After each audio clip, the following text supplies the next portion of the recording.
Acompáñeme porque ya estamos en nuestros estudios con Carlos Heller. Carlos, ¿cómo estás? Muy buenas noches. ¿Qué tal, Julián? ¿Cómo estamos? ¿Todo bien? Una forma de decir. Digamos sí, saludémonos de esa manera y empecemos a analizar.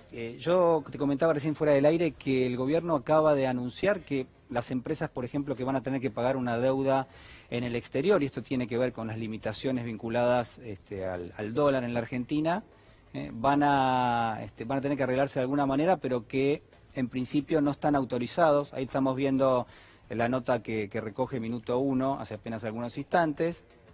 Las empresas no podrán girar dólares para pagar la deuda. ¿Qué análisis te merece esto en función, obviamente, de las medidas que ha ido tomando? No, a ver, de eso no puedo hacer un análisis porque me lo acabas de decir Sí, vos. sí. En el ratito antes de entrar estuve buscando y lo que alcancé a entender, lo leí en El Cronista, es que el Banco Central dijo que había resuelto algunas de las cosas como el pago de bonos, pero que este tema todavía no estaba resuelto y que iba a ser resuelto en los próximos días. Entonces me quedo con eso porque no puedo... Sí, le das un margen todavía para... El gobierno tomó una medida de apuro, como fue los dos paquetes, el llamado reperfilamiento de la deuda, que no hizo más que confirmar lo que muchos de nosotros nos cansamos de repetir insistentemente, de que el endeudamiento era insostenible y que el perfil de las obligaciones era impagable así como estaba diseñado, y que incluso el crédito del fondo tenía un repago previsto para forzar al futuro gobierno a tener que aceptar condicionalidades. Yo digo que hubo un reconocimiento absoluto, explícito, cuando este gobierno dice hay que reperfilar los vencimientos, y ojo, los vencimientos de las letras de acá a fin de año, los vencimientos de los bonos emitidos bajo ley argentina, los vencimientos de los bonos emitidos bajo ley extranjera y la deuda con el Fondo Monetario. Son 4 capítulos de renegociación que este gobierno ha dicho que son necesarios para generar un perfil de deuda compatible con los ingresos que el país puede tener o los recursos que puede tener para pagar deuda. Lo tuvo que hacer de apuro, y seguramente le quedan un montón de vacíos que va a ir completando producto del apuro. La segunda cosa que hizo es reconocer que no puede haber libertad cambiaria para que entre y salga el dólar, como ellos dijeron desde el primer día, y que yo un poco digo, lo llevó a Macri a incumplir lo único que había cumplido de todo lo que prometió en la campaña del 2015, porque todas las otras cosas que prometió las fue incumpliendo, yo te diría, desde el primer día. Esta, la del libre movimiento de capitales, lo mantuvo hasta la semana pasada, en la que tuvo que poner las limitaciones, $10.000 por mes para las personas, no atesoramiento para las empresas, limitación para girar al exterior utilidades, una cantidad de cuestiones, que muestra la otra cuestión, que las reservas no eran sustentables para permitir que todo eso que estaba autorizado a hacer libremente, pudiera seguir así. Y también, entonces, tomó una medida que, como el propio presidente y su ministro de Hacienda lo han dicho sin ninguna vuelta, es una medida en la que no creen, que no les gusta y que la tomaron, según dijo el presidente, para evitar daños mayores. Primero, reconoce los daños y segundo, reconoce que sin controles, sin regulaciones, esto no se puede resolver. Ahora, ¿no es tarde para tomar esta medida? Más vale tarde que nunca, Guarino. No, está bien. Más vale tarde que nunca. No, pero Carlos, a ver, la pregunta acá es, hay a todas luces en sectores de la sociedad emergiendo situaciones muy críticas, sociales, económicas. Pero son dos cosas distintas. Ninguna de estas medidas resuelve los problemas de la pobreza, de la distribución del ingreso, de la recesión, de la inflación. Ninguna de estas medidas sirven para resolver eso. ¿Que eso va a continuar? Yo creo que eso va a continuar porque no hay políticas destinadas a resolver esa parte de la cuestión. Y yo lo escuchaba recién, esto que ustedes ponían al ministro hablando. Hay que decirle que a Pichetto, que el informe sobre la emergencia alimentaria tiene un correlato con el informe de los 5 organismos de Naciones Unidas que dijeron que había aumentado en 7 millones de personas la cantidad de argentinos que tenían problemas de insuficiencia alimentaria y que eso lo llevaba a un número altamente preocupante. Así que no es un invento local de la política de entrecasa. ¿Pero por qué el gobierno hace eso, Carlos? Digo, ¿por qué el gobierno pasa por alto la discusión sobre el hambre en la Argentina? Porque es muy difícil para un gobierno que dijo que venía a eliminar la pobreza, terminar reconociendo que se va con un récord de pobres, desempleados y gente que pasa hambre en el país de los alimentos. En el país donde el mismo presidente se vanagloria de decir producimos alimentos para 400 millones de personas. Eso rompe el legado de esta fuerza política, de este bloque de poder. Esto es una de las tantas cosas que muestra la falacia de ese legado. Pero yo insisto en una idea que vengo diciendo del primer día, no del fracaso del gobierno, porque este gobierno vino a desregular el trabajo, a bajar lo que ellos llamaban el costo laboral para tener un costo competitivo, entre comillas, a reducir el gasto para achicar el déficit fiscal primario, y todas esas cosas las hizo, y generó todas estas consecuencias que generó. Es decir, el gobierno tuvo éxito en la búsqueda de esos objetivos verdaderos que vino a poner en práctica, como le dijimos, con el altísimo costo social que inevitablemente iba a tener. ¿Cuál es la consecuencia?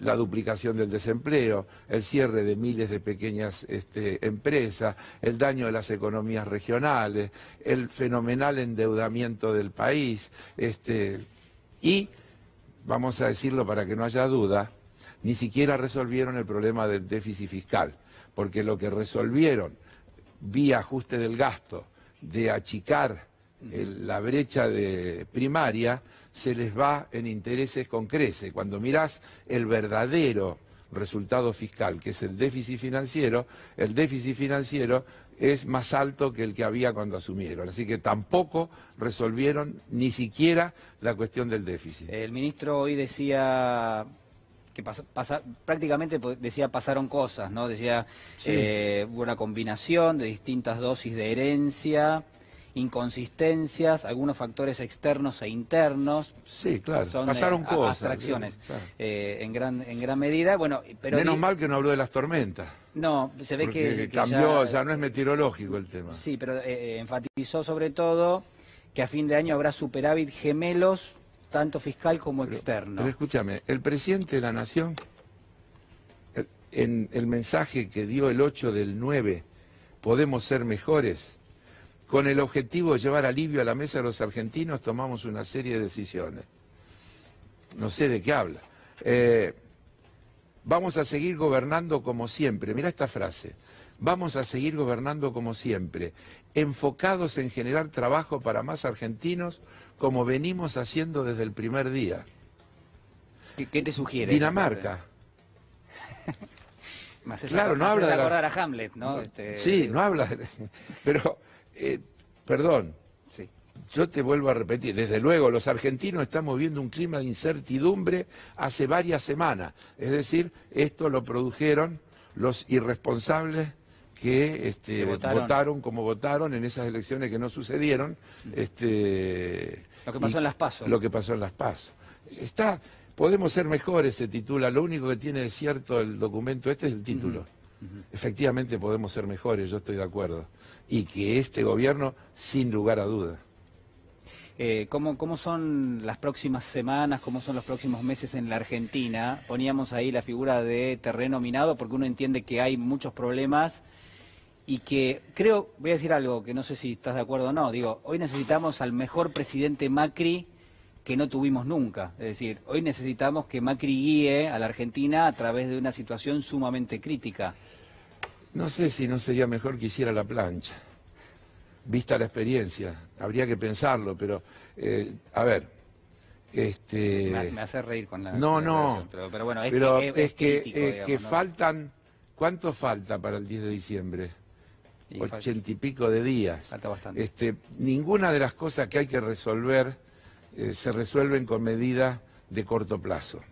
Este gobierno, ¿qué está haciendo?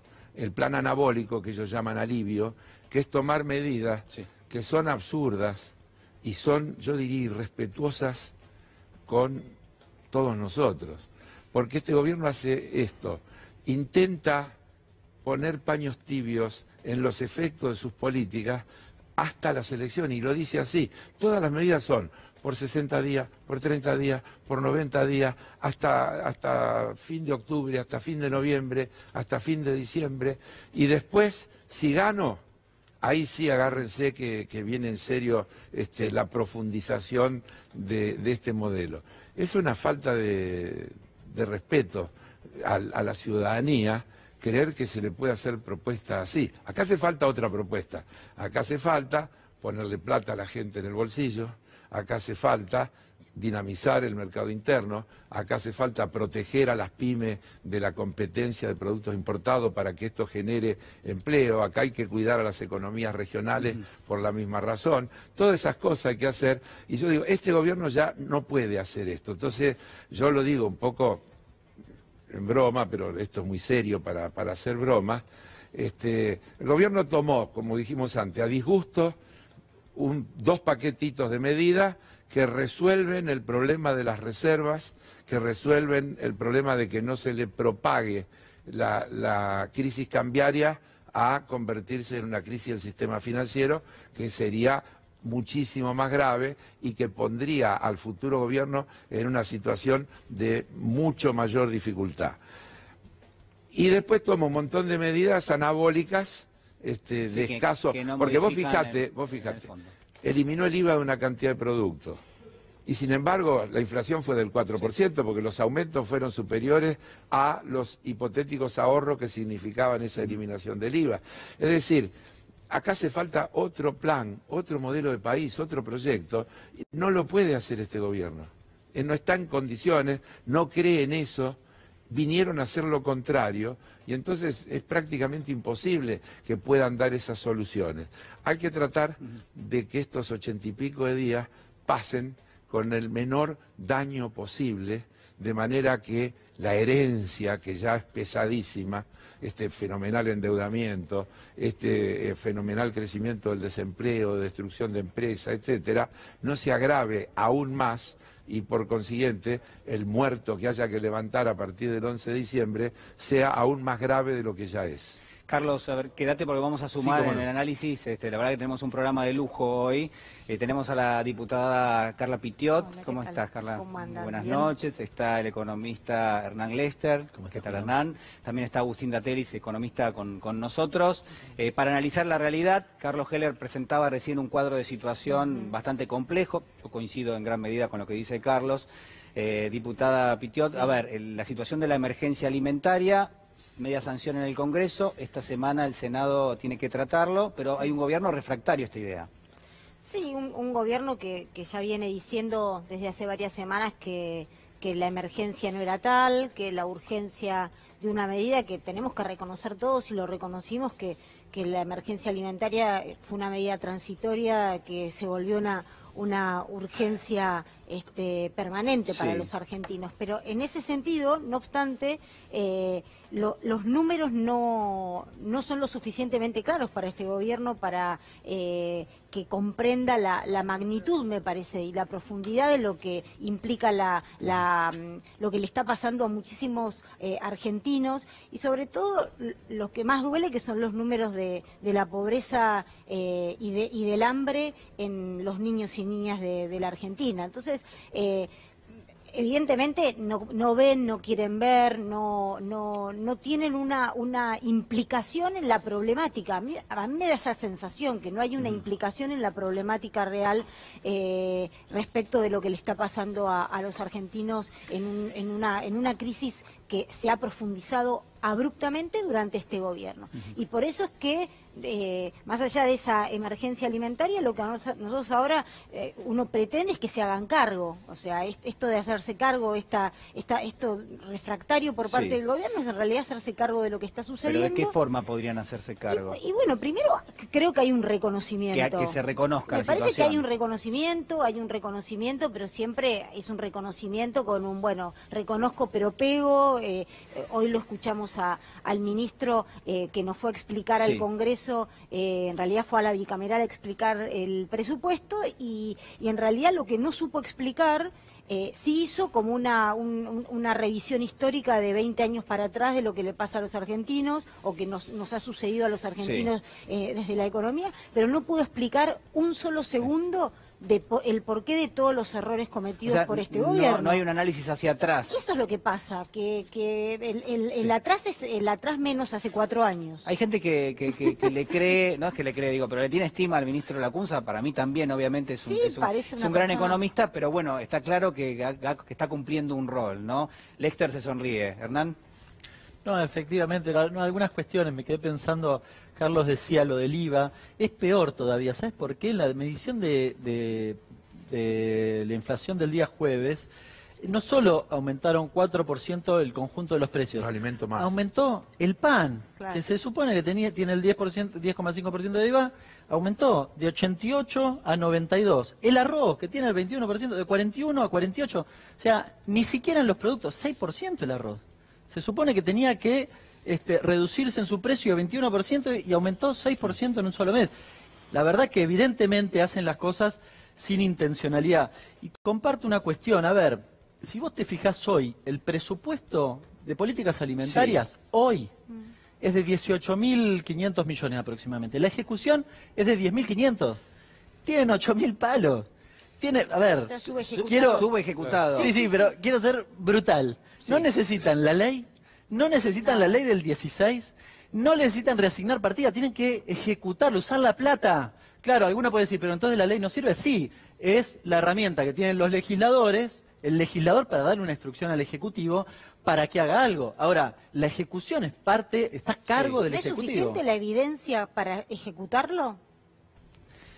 Agustín Datelis. Sí, ¿cómo anda, Julián?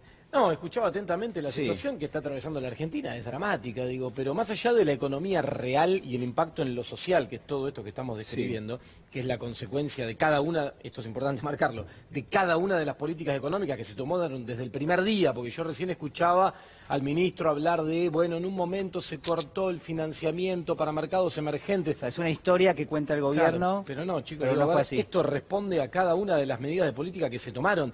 Digo, no hubiera afectado en ninguna de estas cuestiones menores que ocurrió a nivel internacional, una pequeña devaluación en Turquía en su momento o en China en otro momento, si no fuera que acá generaste la vulnerabilidad más grande del mundo a partir de las decisiones que se tomaron. Entonces, lo que me preocupa es que esta situación de acá a fin de año, donde ya la economía real va a seguir por este derrotero de caída de actividad, de más desempleo, el dato de pobreza, dicen el próximo que va a estar dentro de un tiempito, que está muy cerca de 40% en la Argentina, medida por nivel, por línea de pobreza. 40%, el gobierno podría entregar el poder eventualmente, si todo sale en función de lo que marcan las estimaciones. En el 40%. El dato del INDEC va a estar en torno a eso, sí, según las estimaciones que se hacen sobre los productos de la canasta básica, sobre los... Que lo sabremos en marzo. La evolución de los ingresos. Porque van a ser los datos de diciembre, que lo sabremos en marzo. El cierre del gobierno los vamos a ver recién allá. Sí. A ver, digo, toda esta situación que te describo de la economía real, el impacto social, digo, también tiene hoy el foco puesto en lo financiero. Y lo que queda de acá en adelante, en el plano financiero, es muy peligroso. Porque el gobierno está tomando medidas de la que descree, lo hace mal, lo hace a destiempo. Recién Carlos hablaba del reperfilamiento, hablaba de las restricciones cambiarias, pero todo esto puso en jaque muchas cuestiones. Primero los fondos comunes de inversión, después la corrida cambiaria que se transformó en bancaria. Ahora nos enteramos que con estas medidas está complicado el pago de... O sea, están empujando al default a las empresas privadas y están empujando al default a los gobiernos provinciales, porque de acá a fin de año, así como fue el viernes una empresa, IRSA, que alertó sobre esta situación, mañana hay un vencimiento de una obligación negociable en dólares de YPF, que tampoco se sabe si esto sigue vigente, cómo va a ser para poder pagarla, y después hay un montón de provincias que de acá a fin de año tienen vencimientos en dólares, y si esta normativa sigue vigente y el gobierno no hace algo al respecto, ¿qué va a pasar? Por ahora la señal y lo que dicen que van a hacer es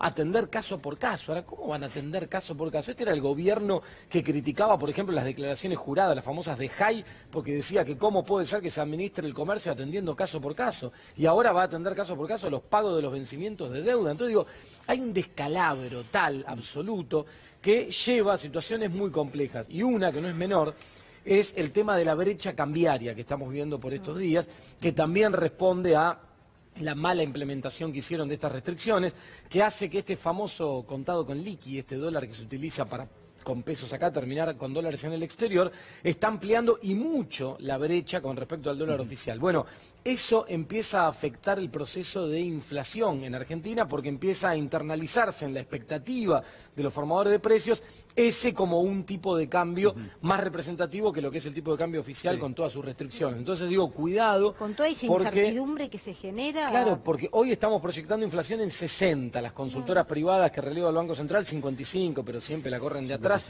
cerca de 60. Vos pensás que si esta brecha se sigue ampliando, aún con el oficial quizá planchado en estos niveles, podemos ir a registros de inflación por arriba de 60% este año, lo que implica pérdida por adquisitivo. El presupuesto dice 52. Bueno, el presupuesto... Para este año. Dice para este año, sí, también dice para este año... después nunca le pegaron. Dice digamos, 52 después de haber proyectado 23. 23. Sí, no. Y dice que el Producto Bruto va a caer 2,6 después de haber proyectado que iba a caer 0,5. 0,5, claro. Ahora, yo me pregunto esto, que el gobierno hoy esté, Carlos, te lo pregunto también a vos, que el gobierno esté aceptando, digamos, implementar nuevas medidas para restringir un poquito más, ¿no? Lo que son los controles de capitales. ¿No está mostrando al exterior y también a la sociedad que quizás la situación en términos del dólar en la Argentina es mucho más grave de la que se ha externalizado hasta ahora? Es decir, ¿no estaría el gobierno evidenciando que hay un problema un poquito más importante? Sí, porque es un problema estructural, histórico, y es imposible, sin administrar una cosa que es escasa, que eso pueda funcionar. Es decir, no puede funcionar con las reglas del mercado. Esto es el reconocimiento absoluto de que deben existir regulaciones. Lo que vos fijate que los tipos que descreen de las regulaciones, que las creen las culpables de todos los males, terminan teniendo que recurrir a regular para evitar que la cosa les explote definitivamente y se les vaya de la mano. Están haciendo lo que ellos mismos dicen, que no creen en eso, que no les gusta, que además es transitorio, que si se resuelve la situación las levantan inmediatamente, lo dicen todos los días cada vez que hablan. Es una Porque cosa... se están traicionando a sí mismos por su propia forma de pensar. Están actuando contra su manera de pensar. Están actuando contra su manera de pensar. Por eso lo hacen mal, además, ¿no? Ahí me parece que, a ver, las medidas que tomó el gobierno de regulación son medidas que reconocen, por las medidas en sí, que el problema principal es la escasez de dólares. Obvio. Lo que pasa es que ellos siguen creyendo que el problema es el déficit. Entonces toman medidas para escasez de dólares. Pero una cosa no contradice la otra. Ellos tomaron medidas de apuro, porque las tomaron el primer paquete, el del reperfilamiento, creyendo que les alcanzaba, y a los 2 días tuvieron que tomar las del control de cambio, porque se dieron cuenta que no les alcanzaba. Entonces, no es un plan, no es una cosa elaborada, es una medida de emergencia donde pararon la pelota y ahora le van apareciendo los distintos problemas y tendrán que ir tomando medidas complementarias para resolver todas esas cuestiones que han generado. Ahora, lo cierto es que yo sigo creyendo que lo que está mal es que la Argentina se haya endeudado, pero ya está endeudada. Sí. Ahora hay que ver cómo se desendeuda y cómo se encara la negociación para desendeudarse, etcétera, etcétera. Yo sigo creyendo que la solución es revitalizar el mercado interno, ponerle plata a la gente, generar empleo, pero hicieron lo contrario. Pero a ver, vos estás hablando de un plan económico... Lógico, que ellos no pueden hacerlo. ¿Puede hacer el gobierno ahora esas medidas? Pero no le van a alcanzar el tiempo. No, porque esas medidas se hacen en 80 y pico de días. ¿Estimular el salario ahora? No, puede, sí, podría. Pero a ver, primero que el gobierno se está retirando y segundo que nunca tuvo esa intención hasta ahora, no veo que la vaya a tener. Pero además ahora, tendría que hacerlo con medidas complementarias, porque si le dices un bono de 5.000 pesos, que está bien, las pymes le dicen, estamos fundidos, no tenemos cómo pagarlo, que también es cierto. Está pasando ahora. Entonces, todo te va llevando, una cosa te va llevando a la otra, necesitas otro plan, no parches. Igual corren de atrás, no sé quién lo decía. Sí. Corren de atrás. A ver, los 5.000 pesos para la pyme la mata, porque la realidad de la pyme es traumática hoy. Pero además, para el trabajador, a ver, si vos proyectás la inflación que se pensaba antes del 10 de agosto, 40% para el año, y la comparás con el 55%, un trabajador medio pierde 30.000 pesos y le da 5. Es imposible que recuperes poder adquisitivo. Sí, pero por algo hay que empezar. No, pero yo no digo que no. Si no negamos... Yo digo 5 es No, pero estamos discutiendo si en términos macroeconómicos el gobierno puede recomponer el consumo, ¿no? Está bien, agarrarle 5, 7, lo que sea. Parchecitos para llegar. Lo que digo es, corren de atrás, toman esa medida cuando la inflación se les escapa. Y es solo un pequeño parche de lo que ya provocaron con la devaluación y con, digamos, con los precios que se le escaparon. Eso es lo que estoy diciendo. Con lo cual, nunca logras recuperar el poder adquisitivo. Sí. Bien, entonces... Y en una economía, yo coincido con Carlos, una economía donde el 65% del crecimiento lo explica el consumo, es imposible que crezca la economía si vos no lográs reactivar eso. Carla, en términos sociales, que preocupa mucho, obviamente el trabajo es un ordenador social. Cuando falta el trabajo, cuando las condiciones no están dadas... trabajo y si querés decir de alguna manera o lo que siempre hablamos, o sea, para reactivar la economía, por supuesto que necesitas trabajo genuino, que es lo que ha perdido. O sea, si vos te fijás cuáles son los índices de pérdida de estos años, tiene que ver con eso. Creció el índice de desocupación, que cuando ellos te decían que no, que en realidad los números que marcaba del ingreso en realidad era monotributista el que crecía, no el trabajo en relación de dependencia. Lo que hablábamos de la pérdida, por ejemplo, de cierre de pequeñas y medianas empresas, que ya las contamos por día al cierre. Que esto es lo grave. ¿Por qué? Porque ¿qué es lo que te da la pyme? La pyme te da trabajo y te genera un montón de trabajo para todo el movimiento económico del país. Con lo cual, yo creo que esfuerzos se pueden seguir haciendo y me parece que está bien que se ocupen hablaba Carlos, bueno, que hagan la plancha, tal vez cometen menos errores. Yo lo que quiero es que traten no solo de cometer menos errores, sino de tratar de que la gente viva mejor de acá a fin de año. ¿Por qué? Porque podrán seguir ellos, vendrá otro gobierno, pero menos la gente peor, que digamos, más... así nos ponemos de acuerdo, que vivan menos peor. Bueno, tal cual, que vivan menos peor. Y me parece que en eso hay algunas medidas que no les podrán gustar, pero las van a tener que tocar. ¿Por qué? Porque en realidad es la realidad con la que se están chocando y me parece que en ese aspecto van a tener que seguir haciendo los esfuerzos. Ellos, lo digo de vuelta, volvemos a la emergencia alimentaria como tal vez la medida más dolorosa que hemos tenido que tomar, porque la verdad que a nadie no se puede aplaudir la emergencia alimentaria en la Argentina. Y la tuvieron que tomar, tuvieron que reconocer y de hecho la propia ministra Stanley tuvo que decir eso que lo trate el Congreso. ¿Podrían haberlo tomado del Ejecutivo? Claro que lo podrían haber tomado del Ejecutivo, pero también reconocieron que había que hacerlo. Y así un montón de otras medidas que de acá a que termine el mandato tendrán que tomar. Agustín, es potencialmente probable que de acá hasta fin de año empecemos a ver algún tipo de reactivación en la economía, empecemos a ver algún tipo de mejora en términos del poder adquisitivo del salario. No. ¿O es más probable que pase todo lo contrario? Sí, todo lo contrario. Lamentablemente, digo, la dinámica de las variables que tienen que ver con la economía real, la actividad, el comercio, el mercado interno, el consumo, etcétera, venían con una dinámica muy mala ya hace tiempo y lo que viene ocurriendo en el plano financiero las últimas semanas no hacen más que acelerar esa dinámica. O sea que de acá a fin de año no tenemos otra chance que esperar que esta caída siga por su camino y vaya siendo cada vez peor.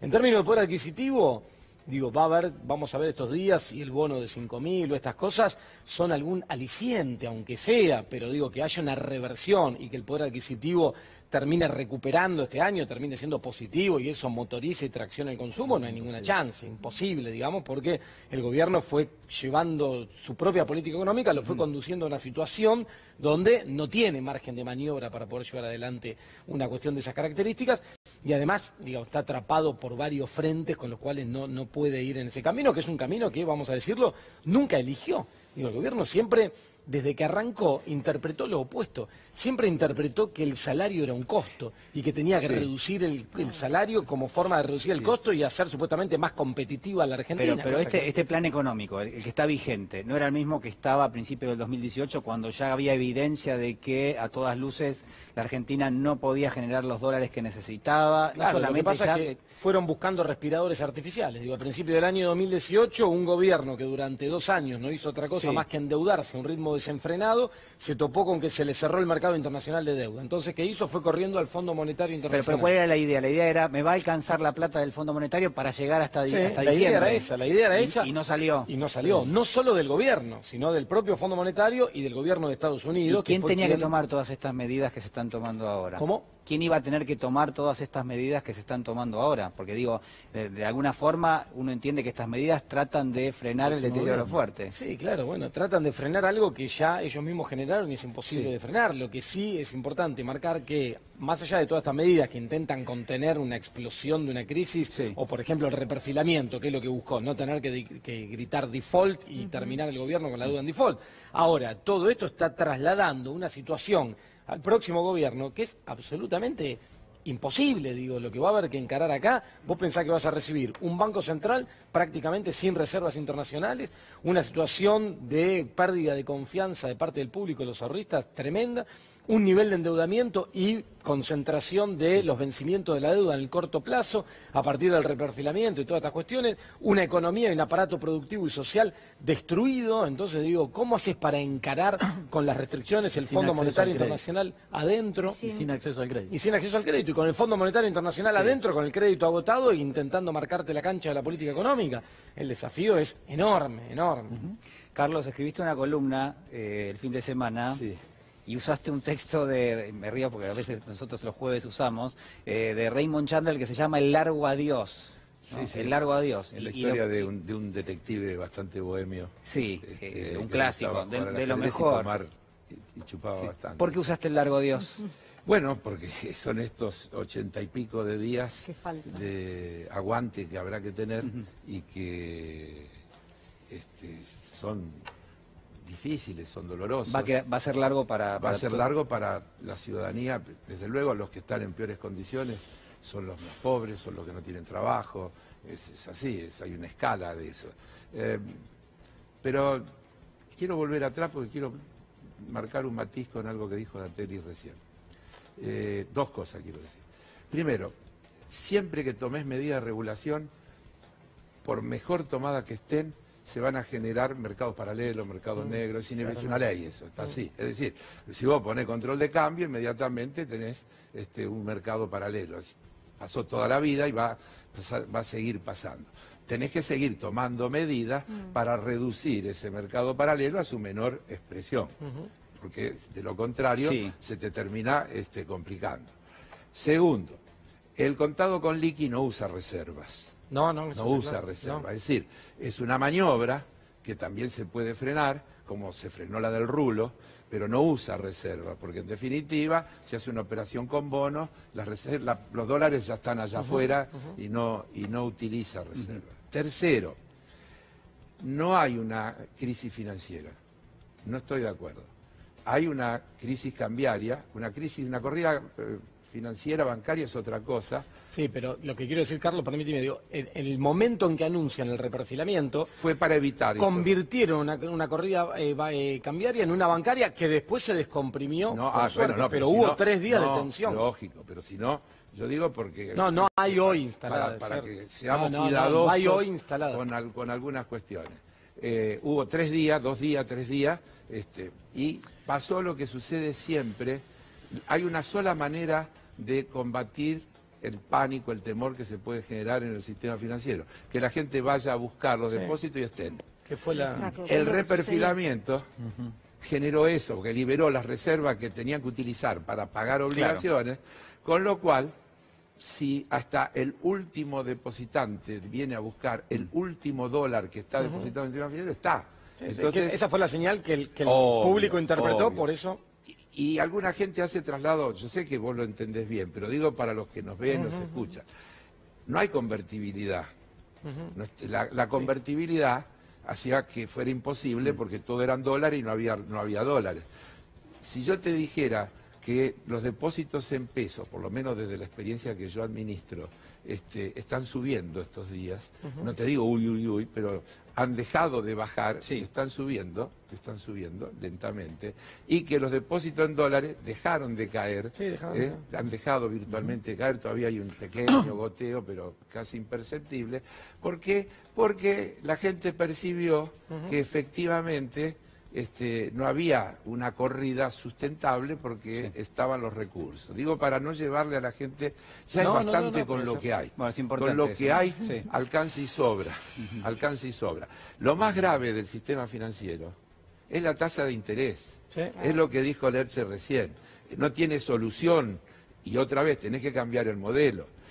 El financiamiento es imposible con estas tasas. ¿Por qué? Porque el modelo definió un valor que haga que la gente dude, me quedo en el plazo fijo en pesos porque esa tasa de interés me compensa la posible devaluación y entonces se queda ahí y no corre a la dolarización. Pero ha convertido el crédito en una cosa absolutamente inexistente para las empresas, para la familia, para las economías regionales, para todo el mundo. Eso es una de las grandes asignaturas que tiene el futuro gobierno, que es volver a restablecer un sistema financiero que pueda asistir al sistema productivo y a las familias con el financiamiento adecuado a tarifas posibles de asumir. De acuerdo, y ahí sí, en este periodo segundos corto que queda, el gobierno, yo creo que con las restricciones en el mercado cambiario debería tener margen para bajar las tasas de interés, digamos, ¿no? Hasta ahora hubo algo muy marginal. Hace 2 días, el viernes y el lunes redujeron un poquito. De 86 a 84, pero bueno, deberían poder reducirla sustancialmente. Es como el riesgo país, baja a 2000 y se festejamos. Carla. Sí, yo como soy la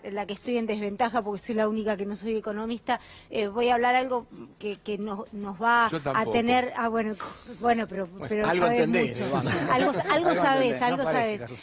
No, algo más tal vez político parlamentario, que tiene que ver con la discusión del presupuesto. Me parece que el presupuesto lo tenemos que discutir inmediatamente, que tenemos que darnos esa posibilidad. Después se podrá decir si después del 27 de octubre, porque posiblemente ya las cosas estén definidas de otra manera y haya un panorama un poco más claro respecto del próximo gobierno, pero está bien que lo discutamos en el Parlamento con todas las fuerzas políticas, con el actual oficialismo y la actual oposición, que puede ser a la inversa en la gestión que viene, porque me parece que tenemos que entre todos definir a ver qué panorama tenemos y darle también esa tranquilidad a la gente de que el presupuesto no es cualquier cosa, sino que es establecer las prioridades de un gobierno, y en ese camino me parece que lo tenemos que discutir con consensos. ¿Hernán? Hay 1000 preocupaciones, planteo 3 para mirar de cara al futuro. Yo ayer te veía en la columna endeudamiento, ¿qué hacemos con esto?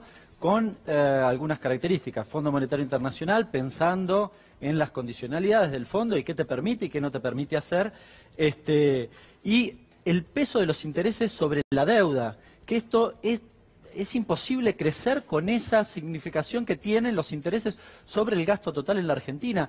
Es alrededor del 20%. Claro. Segunda cuestión, situación de la provincia. De acá a fin de año necesita 75.000 millones de pesos. ¿De dónde van a salir? Hay que mirar el Fondo de Garantía de Sustentabilidad. ¿Las provincias o la provincia de Buenos Aires? Perdón, la provincia de Buenos Aires. La provincia de Buenos Aires. Fondo de Garantía de Sustentabilidad, ¿qué van a hacer con los municipios? Si la nación le va a girar guita o no, ¿qué va a pasar con eso? Y tercera, una cosa que en general se habla poco, lo habla Daniel Arroyo, que estuvo hace un rato, endeudamiento de las familias. El endeudamiento es fenomenal. Hay un dato que es contundente en esto. De los créditos ANSES, el 92% de los beneficiarios titulares de asignación universal por hijo, que son prácticamente todas mujeres, están endeudadas con el ANSES. El 92%, prácticamente todos. Bueno, quiero agradecerle a todos, a Agustín Dartelli, Carla Pitiot, Hernán Lester, señor Carlos Heller. Un lujo realmente. Teníamos muchísimos informes para dar, pero la verdad que el programa realmente en términos televisivos rindió tanto, fue tan rico en la discusión, tenemos un rating tan alto en este momento que la verdad que está mal que lo diga yo, pero bueno, es la realidad. Así que nada, quisimos privilegiar esto. Así que muchísimas gracias a todos. Gracias. Nosotros hacemos una pequeña pausa y ya regresamos.